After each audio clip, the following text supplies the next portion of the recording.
Fala galera, beleza? Meu nome é Davi Souza, professor de Biologia, e nesse vídeo a gente vai fazer a resolução das questões da Universidade Estadual do Ceará, as questões do vestibular da UES, tá beleza? Nesse vídeo a gente vai resolver a questão de número 55 da disciplina de Biologia, tá bom? Da primeira fase do vestibular 2017.1. Pega teu caderno, pega teu lápis, pega tua borracha e vamos iniciar mais um processo pedagógico, tá beleza? A identificação dos organismos vivos constitui uma etapa do trabalho de classificação, sendo a nomenclatura responsável pela atribuição de nomes científicos a esses organismos. Na nomenclatura binominal, o primeiro nome e o segundo nome de uma espécie sempre indicam respectivamente. Quando a gente vai iniciar qualquer resolução de questões, seja de biologia, de química, de matemática, a gente precisa entender o que a questão está pedindo e a gente também precisa grifar quais são os comandos da questão, né? A gente tem que colher o máximo de informação possível dentro do enunciado dessa questão, tá certo? A gente tem que identificar, grifar, riscar, pintar. Não sei o que mais se assemelha ao que você faz quando resolve as questões, mas a gente tem que identificar quais são os comandos, né, dentro do comando principal da questão para a gente resolver as questões e não ter dúvida nenhuma, beleza? Então vamos iniciar a leitura novamente, só que a gente vai começar a grifar e identificar, né, ali os pontos chaves para a resolução da questão. A identificação dos organismos vivos. Vamos lá, vou marcar aqui organismos vivos.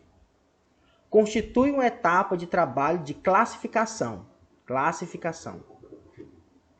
Sendo a nomenclatura responsável pela atribuição de nomes científicos a esses organismos. Na nomenclatura binominal, que eu não sei o que é, o primeiro nome e o segundo nome de uma espécie sempre indicam. Atenção, note o seguinte, vamos tentar ler somente aquilo que a gente marcou, somente o que a gente grifou, vamos tentar ler e a partir da leitura do que a gente marcou, vamos tentar identificar o que a questão está pedindo. A gente vai falar de organismos vivos, né, tá aqui, organismos vivos, que existe uma classificação, e essa classificação vai servir para alguns nomes científicos, e existe uma nomenclatura binominal, e existe o primeiro nome e o segundo nome. Deixa eu ver se eu entendi. A gente vai falar de uma classificação, na qual os organismos vivos estão classificados dentro dele, e esses organismos vivos têm um nome científico, e esse nome científico está dentro da nomenclatura binominal, que ela tem o primeiro nome e tem o segundo nome. Olha que beleza! A gente já entendeu o que a questão está perguntando. Ela quer saber que na nomenclatura binominal, o primeiro nome e o segundo nome de uma espécie sempre indicam respectivamente o quê? Alternativa A, gênero e família, às quais o organismo pertence. Gênero e espécie, às quais os organismos pertencem.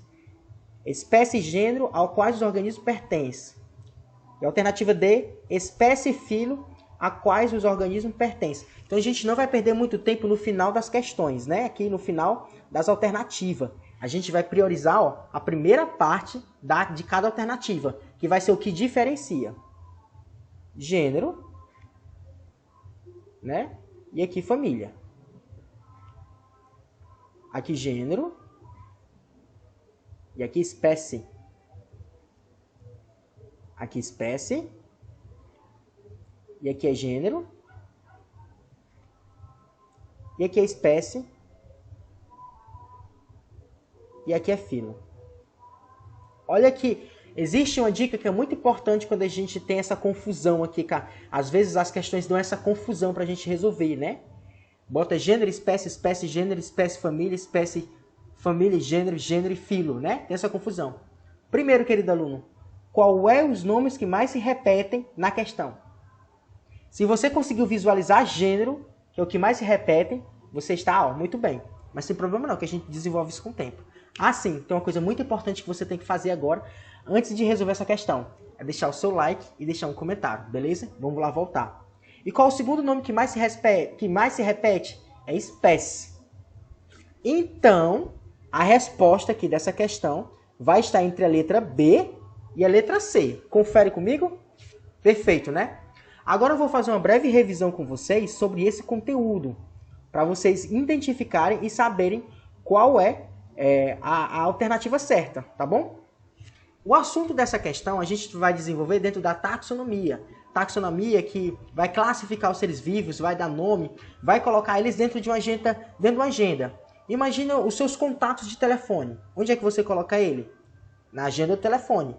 E todos os seus contatos têm um nome, né? Pode ser, por exemplo, Davi, o sobrenome Souza, e sei lá, você me conhece da escola José de Alencar, você me conhece da escola Almeida Monte, e assim vai. Então, ou seja, existe um nome classificado e existe um local para classificar. É isso que a taxonomia faz. A classificação serve para dar nomes identificáveis aos seres, ó. Nomes identificáveis. Quem foi que fez isso? Qual foi o homem que criou essa classificação? Foi Carl van Linné, né? Conhecido como Linneu, em 1735, e um livro chamado Sistema Natural. Nature também. Regras para a nomenclatura biológica. Entenda o seguinte, ó. Imagine o cientista dos Estados Unidos, imagine o cientista aqui do Brasil. Eles descobrem a espécie de um animal, né? Por exemplo, a espécie aqui do Canis lupus familiaris, né? Que é o nosso cachorro aqui, o nosso cachorro que a gente cria em casa, um cachorro doméstico. Imagine que o cientista dos Estados Unidos coloca outro nome que não tem nada a ver e o brasileiro coloca outro nome dele que não tem nada a ver. E acontece que um cientista italiano, descobre também a mesma espécie, o mesmo animal, e coloca outro nome. Vai existir uma confusão em relação ao mesmo animal. Foi por essa razão que existe essa classificação, para fazer com que todos os animais recebam um nome só e que seja identificado por todos os cientistas na sua sociedade.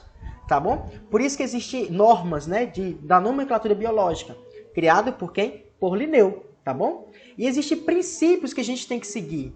Ah, professor, é muito difícil aprender isso daqui. Não é que é difícil, que às vezes não é tão frequente, mas que é fácil, é muito fácil. O primeiro que a gente tem que identificar, existe todo esse texto, existe todo esse resumo que eu estou dando para vocês, de 2, 1. Ou você vai bater um print e não vai copiar, ou você vai bater um print e não copiar, ou você vai se atentar somente às letras coloridas, tá bom? Ou então você vai pegar essas informações e fazer um resumo bem legal, um mapa mental simples, mas bem legal e bem elaborado, beleza? Vamos lá, primeiro princípio. Todos os nomes científicos devem ser escritos em latim. Por que latim, Davi? Porque latim já é uma língua morta. É uma língua que não vai ter mais alterações. Ela vai permanecer a mesma. Por exemplo, o português, há alguns anos atrás, ele sofreu o quê? A alteração, né? O novo acordo ortográfico, na qual foi aplicado várias mudanças. Com a escrita latim ou a escrita latinizada, não vai existir mais mudança. Vai ser latim para sempre. Todo nome científico de espécie é composto por 2 nomes. O que quer dizer binominal, galera? Bi, 2. Nominal, nome. Então fica binominal, tá bom? 2 nomes para formar um nome só, e esse nome é o nome da espécie. Todo nome científico, olha aqui, ó, alternativa 2, ela é muito importante. Todo nome científico de espécie é composto por 2 nomes. Daí o nome nomenclatura binominal. O primeiro nome deve ter sua inicial maiúscula e diz respeito ao gênero. Olha lá, vamos lá nas nossas questões.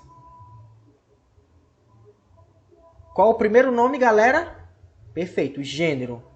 Então a gente corta aqui, ó, C e D. Se a gente estava com dúvida entre B e C, só restou a alternativa.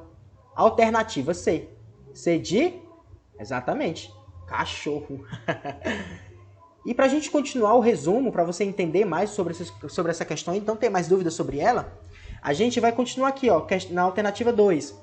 O primeiro nome do binominal a gente coloca o quê? O gênero. E o gênero tem que ter o quê? A letra maiúscula. O segundo nome, que é o epiteto específico, que é o nome da espécie, a gente coloca o quê? Em letra minúscula. Não se esqueça, anote as palavrinhas que estão coloridas, tá bom? Para você ficar craque.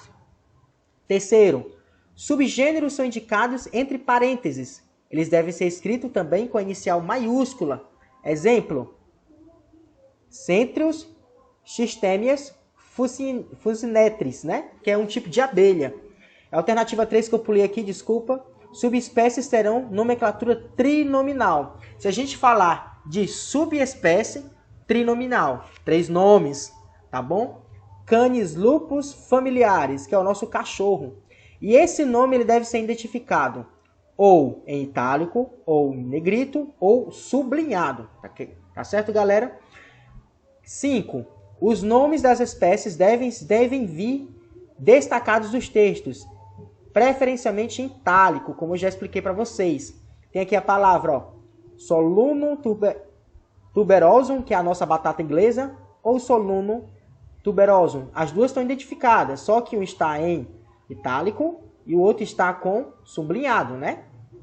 6. Quando citar o autor, este deve vir logo após o nome da espécie, escrita com letras normais e sem nenhuma pontuação entre a espécie e ele. Exemplo, carioca brasiliense cambis, que é o pequi, né? E tá aqui o nome do autor.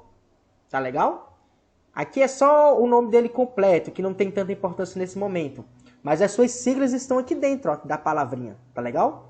E para terminar, 7. Quando citar o ano da primeira publicação, este deverá vir separado do autor por vírgula. Olha aqui o nomezinho. Alpes mellifera linnaeus, 1758. Olha aqui a vírgula, bem aqui. Abelha, quem foi que descobriu? Foi esse autor aqui, ó. Tá aqui o nome do autor. E aqui é uma espécie de abelha. Tá legal? E aqui para completar só o nome do nosso Felis Catus, né? Que é o nosso gato doméstico. Beleza? Se você acertou, continua focado nos seus estudos que a aprovação é certa. Tá certo? E para confirmar, a alternativa B de bola.